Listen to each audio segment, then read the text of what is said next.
Hi everyone! Welcome to the Empath Tarot. Another love reading, timeless and general. Take what resonates lang po. Maybe some part of the reading makaresonate kayo. Some part of it hindi. Totally makaresonate parang kwento ninyo ito or hindi naman kaya dahil iba't ibang mga connections, iba't ibang mga energies. Pero tignan po natin kung ano ang mga mensahe sa reading na ito. Mga gabay at aral sa buhay, pag-ibig, and life in general.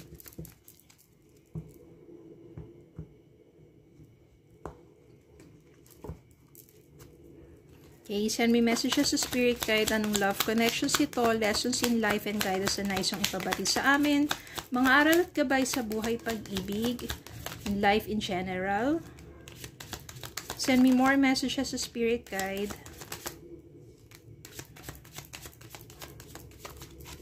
Okay, yan. Nag-flip agad. Ito yung mga malalakas na energies. 9 of Swords. King of Pentacles.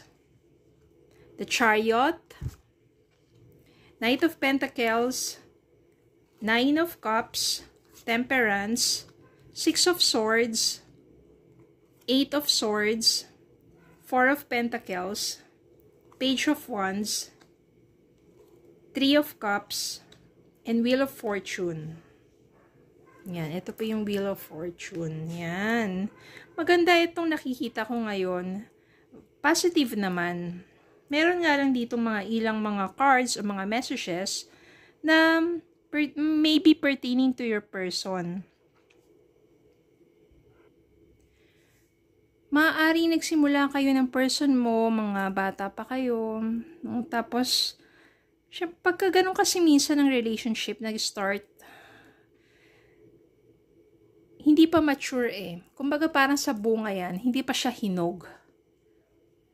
Tapos yung isa sa mga katangian ng person mo is masyado siyang minsan greedy or possessive in a way na nasasakal ka. At the same time, yung person mo is more siya of stricto pagdating sa pera. Parang akala mo parang sobrang yung kuripot siya sa'yo, parang hindi man lang siya nagiging generous pagdating sa'yo. Pero it's more of yung holding on to possessions or sobrang nag-iipon para din naman sa future ninyo. Siguro hindi lang kayo nagkakaintindihan o hindi masyado naiintindihan kung bakit siya nagiging ganun. Because your person wants to have a better future. Kala mo lang na parang, ano ba yan? Masyado, pagka ikaw kasama, tipid, ganyan, ganito. Parang, hindi man lang kahit minsan na, diba? Tapos, may mga pag-aaway kayo. Then, meron pangyayari sa relationship ninyo, parang, yun talaga yung sobrang, sa immaturity ninyong dalawa.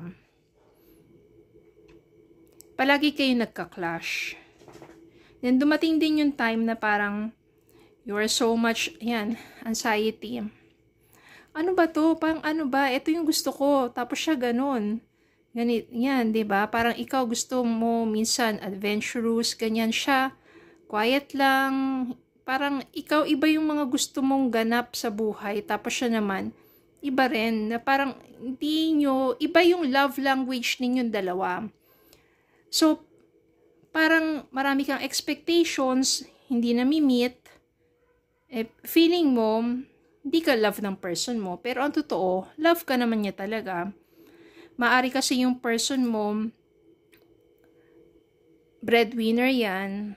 Maari kasi yung person mo, gusto niya makaahon sa kahirapan. Kaya sobrang nagsusumikap siya. Tapos, ang inyong relasyon, minsan, hindi niya nabibigyan ng panahon, kaya, palagi siyang busy. Then, maari nagkahiwalay kayo. Itong transition dito, 6 of Swords dito. Ito yung mga panahon na maaring nagkahiwalay kayong dalawa, separate ways kayo, pero marami naman kayong na-realize. Kasi, sa pagkakahiwalay ninyong dalawa, although minsan, ito you still think of your person na parang hindi ka niya mahal. Dahil nga, palagi ka na-disappoint. Pero ang totoo niyan, love ka ng person mo at nagsusumikap siya.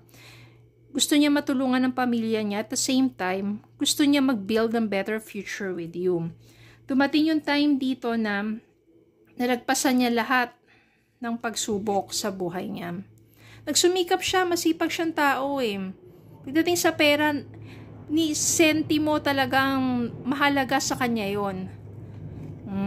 Kaya naman, gumanda ng gumanda yung kapalaran ng person mo. Ito na siya. Wheel of Fortune. Umangat siya. Muli siya nagbabalik sa'yo. Mahal ka niya eh. Hindi lang kayo nagkaintindihan ng umpisa. Nag-o-offer siya sa'yo ng more stable relationship at the same time, matatag na kasi siya eh. Nagsumikap siya, nagtiyaga, nagtagumpay na siya. Kaya binabalikan ka niya para yung mga panahon na sabihin natin na feeling mo taken for granted ka, feeling mo palagi ka na-disappoint, marami kang expectations ngayon, nais niyang patunayan sa'yo na hindi ganon yung nakatanim sa isip mo. Nagsusumikap siya para sa inyong dalawa. Nakatulong din yan kasi sa relationship ninyo, ito yung temperance, ito yung divine timing. This is the right time. Maybe before, sa sitwasyon, kalagayan niya sa kanyang kabuhayan, sa pamilya niya, kailangan niya kasi magsumikap ng husto. Pero eto na, again, take what resonates. Ang energy po, pwedeng reversal. Ibig sabihin, maaaring yung sinasabi kong yun, ikaw yun. Tapos yung person mo ang hindi makaunawa sa mga pagsusumikap mo para sa pamilya mo, para sa mga pangarap mo na mas maging matatag ka. Kaya akala niya, nababaliwala lang siya.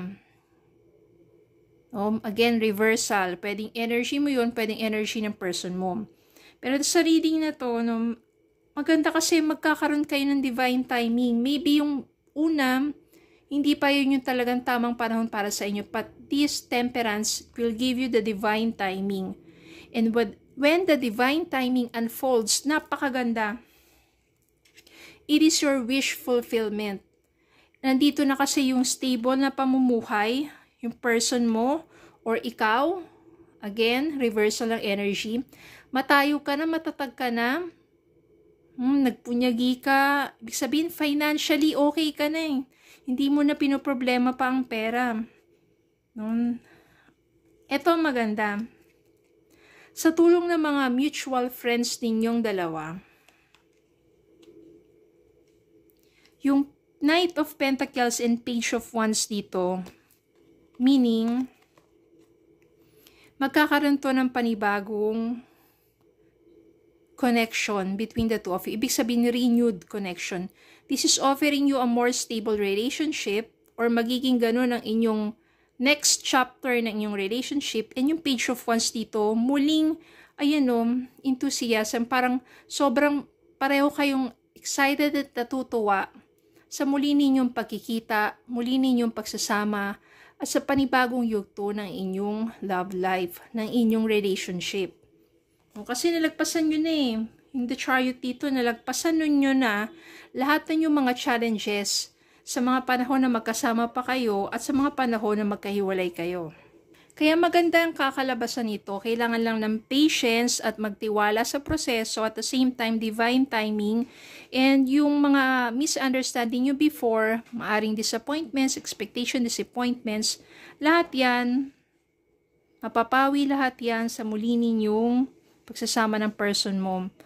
At syempre maganda na rin, nag-mature na kayo at matagumpay na sa inyong buhay. Kuha po tayo ng love message para sa inyo. Ayan divine timing. Be patient while things are unfolding. This connection is worth the wait. Worth the wait talaga. Okay, so magtiwala lang sa proseso at maniwala lang sa divine timing. Okay, so yun lang po. Maraming salamat po for watching. Please don't forget to like, share, comment, subscribe, follow me on Facebook and YouTube. Have a good day po and God bless.